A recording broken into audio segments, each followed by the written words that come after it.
जी अस्सलाम वालेकुम दोस्तों। तो आज के लेक्चर में हम अमेजोन ड्रॉपशिपिंग लेक्चर 9 में हम क्या करेंगे, क्वेश्चन आंसर सीरीज करेंगे एक पूरी।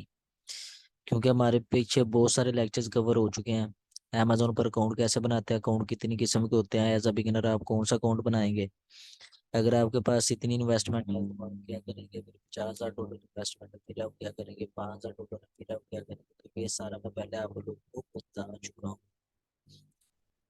तो आज हम करेंगे क्वेश्चन आंसर। उसके बाद हमने कंप्यूटर रिसर्च के डिफरेंट मेथड्स सीखे कि थे कि अमेज़न कंप्यूटर रिसर्च कैसे करते हैं, कंप्यूटर हंटिंग के कितने तरीके हैं, फॉर ड्रॉप शिपिंग के लिए वो मैंने आपको डिफरेंट मेथड्स बताए थे। उसके बाद हम सोर्सिंग की तरफ चले गए, हमने तो ये सीखा कि सोर्सिंग किस तरह करते हैं, सप्लायर कैसे ढूंढते हैं अमेज़न से, अमेज़न पर बेचने के लिए सप्लायर कैसे ढूंढते हैं, कोऑपरेटिव सप्लायर्स चाहिए वो कैसे मिलेंगे, सप्लायर्स कैसे मिलेंगे, मिनिमम 2 से 3 सप्लायर हमने ढूंढ के रखने हैं। उसके बाद हमारी लिस्टिंग की तरफ हमने लास्ट लेक्चर में ये सीखा कि लिस्टिंग किस तरह करते हैं। तो आज के लेक्चर में क्वेश्चन आंसर सीरीज करते हैं। कुछ डाउट्स आप लोगों के वो मैं आज क्लियर करूंगा कि जब हमने किस प्रोडक्ट के साथ नहीं जाना और क्या क्या ऐसी चीजें नहीं करनी जिसकी वजह से हमारी कॉम की हेल्थ पूरी हो जाए। तो वो सारा आज की वीडियो में आपको बताया जाएगा। तो सबसे पहले अगर आपने कोई भी प्रोडक्ट फाइनल किया है तो आपने ये चीज उसकी देख लेनी है, उसका जो टाइटल है, टाइटल के अंदर फर्स्ट नेम जो होता है वो ब्रांड नेम होता है। फर्स्ट नेम ज्यादातर सेलर्स का ब्रांड नेम होता है। मिसाल के तौर पर टाइटल के अंदर पहला नेम जो है वो लिखा हुआ है नेस्ले। टाइटल के अंदर पहला नेम उन्होंने लिखा हुआ है नेस्ले, और जिधर सोल्ड बाय लिखा हुआ उधर भी उन्होंने क्या लिखा हुआ है, Nestle. Sold by same same लिखा हुआ है। जैसे नेस्ले इधर भी उन्होंने लिखा हुआ। तो आपने ऐसी प्रोडक्ट कभी भी नहीं करनी जिसका टाइटल टाइटल का जो नेम है और सोल्ड बाय ये बिल्कुल सेम हो। आपने ऐसी प्रोडक्ट कभी भी नहीं करनी। अगर टाइटल में भी नेस्ले लिखा हुआ और सोल्ड बाय में भी नेस्ले लिखा हुआ है, या ये तो मैं एग्जांपल दे रहा हूँ एज एग्जांपल, इससे मिलता जुलता कोई भी ब्रांड हो आपने पूरी समझ आना कि ये पीएल, तो पीएल के साथ आपने कभी भी नहीं जाना, इससे आपके कौन की हेल्थ पर असर पड़ेगा। ऐसे प्रोडक्ट आपने कभी भी नहीं करनी। उसके बाद अब आपको ये पता चल गया कि पीएल की ये सबसे बड़ी निशानी है कि हमें कैसे पता चलेगा पीएल की प्रोडक्ट। पीएल की प्रोडक्ट की जो सबसे बड़ी ट्रिक है वो ये है कि टाइटल में भी ब्रांड नेम फर्स्ट बड़ी जो और सोल्ड बाय भी ब्रांड नेम वो तकरीबन वो बिल्कुल सेम होता है। तो आपने ऐसी प्रोडक्ट कभी भी नहीं करनी। दूसरे नंबर पे कैसे पता चलेगा पीएल की प्रोडक्ट, वो ऐसे पता चलेगा कि जिधर लिखा होता है ना ऑफर्स, बिल्कुल जिधर सोल्ड बाय लिखा होता है, मतलब ऐड टू कार्ड लिखा होता है उधर ही बिल्कुल साथ राइट साइड पे लिखा होता है ऑफर्स। ऑफर्स पे एक ऑप्शन, तो ऑफर उधर लिखा होता है ऑफर्स। ऑफर्स के अंदर न्यू लिखा होता है बिल्कुल। जैसे ही आप ऑफर्स के अंदर जाते हैं न्यू पर क्लिक करते हैं तो नीचे लिखा होता है 2 या 3, मतलब 2 या 3 सेलर्स ये प्रोडक्ट बेच रहे हैं।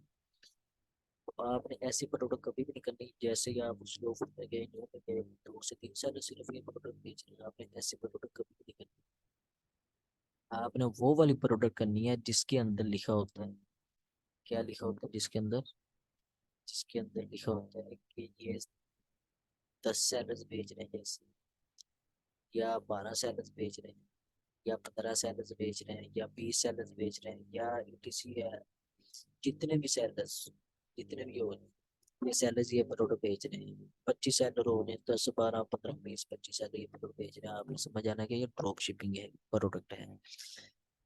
तो पीएल की प्रोडक्ट का कैसे पता चलता है, सबसे बड़ी ट्रिक है कि उसके टाइटल का फर्स्ट वर्ड जो होता है और सोल्ड बाय जितना लिखा होता है वो दोनों ब्रांड नेम होते हैं।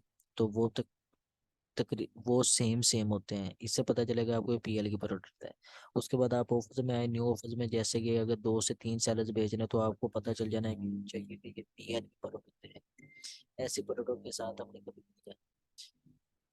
तो उसके साथ जाना जो 10 से 12 या 15 20 25 जितने भी 8 10 12 सेलर्स बेच रहे हो। तो ऐसी गलती आपने कभी भी नहीं करनी। उसके बाद दूसरी चीज जो है इन्वेंट्री के अंदर लास्ट लेक्चर में मैंने सीखा था कि कैसे लिस्टिंग लाइव करते हैं। अगर लिस्टिंग लाइव हो गई है तो हमें कैसे पता चलेगा, वो मैंने आपको लास्ट लेक्चर में बताया। लिस्टिंग लाइव हो गई क्या करेंगे, सिंपल तीन बटन जो होते हैं, तीन डॉट्स पर होते हैं, लेफ्ट साइड पे राइट साइड साइड पकड़ लेते हैं, उसके अंदर एक मैजिक का ऑप्शन आता है, उसके ऊपर उसके अंदर एक और ऑप्शन आता है मैनेजमेंट का, उसके अंदर जैसे हम क्लिक करते हैं तो हमारे तो उधर हमें पता चलता है कि हमारी कितनी एक्टिव लिस्टिंग है, उधर हमें पता चलता है। तो जैसे ही आपकी लिस्टिंग एक्टिव हो गई तो आपने कभी भी ऐसा नहीं करना जैसे सुबह आपने 10 यूनिट स्टॉक में लिखे हैं, दोपहर को आप 10 मिटा के 15 कर देते हैं, शाम को आप 15 मिटा के 20 कर देते हैं। ऐसा आपने कभी भी नहीं करना है। अमेजोन को ये शो नहीं करवाना कि मेरे पास इन्वेंट्री जो है वो कभी हो जाती, कभी कम कभी ज्यादा। अमेजोन को कभी भी ऐसा शो नहीं करवाना। अगर आपने स्टार्ट में 12 यूनिट लिखे हैं तो जब तक 12 बिकते नहीं है तब तक, जब तक ये जीरो नहीं ना हो जाता, 12 से जीरो नहीं हो जाता तब तक आपने इन्वेंट्री को नहीं छिपना। जैसे 12 बिक जाएंगे, जीरो हो जाएगा, फिर आप इन्वेंट्री में चाहे 50 यूनिट लिखें, मेरे पास 50 एक्टिव है, 5 मिनट का काम नहीं होता इन्वेंट्री। फौरन आप अमेजोन सेलर सेंटर पे जाए, इन्वेंट्री में आए, मैनेज इन्वेंट्री में आए, 12 बिके 50 कर, 25 करते, 20 करते, एक ही दफा आपने छीटना है। जितने आपने करना है वो बिक जाए उसके बाद आपने आगे जाना है, उससे पहले आपने आगे नहीं जाना। अगर आप ऐसा करेंगे, सुबह आपने 10 किया, शाम को आपने क्या किया, 20 कर दिया, 10 मिटा, उसके बाद आपने क्या कर दिया, 30 कर दिया। ऐसा करेंगे, ऐसा करने से आपका अकाउंट क्या हो जाएगा, सस्पेंड हो जाएगा। अमेजोन को पता चल जाएगा ये ड्रॉप शिपिंग सेलर है। तो ऐसे अमेजोन को बिल्कुल भी शो नहीं करवाना हमने। उसके बाद लिस्टिंग, एक दिन में कितनी लिस्टिंग जमा करें। पर डे में अगर आपका न्यू अकाउंट है तो आप एक लिस्टिंग ज्यादा से ज्यादा आप क्या करें, 2 लिस्टिंग, ज्यादा से ज्यादा, ये भी बहुत ज्यादा, एक लिस्टिंग आप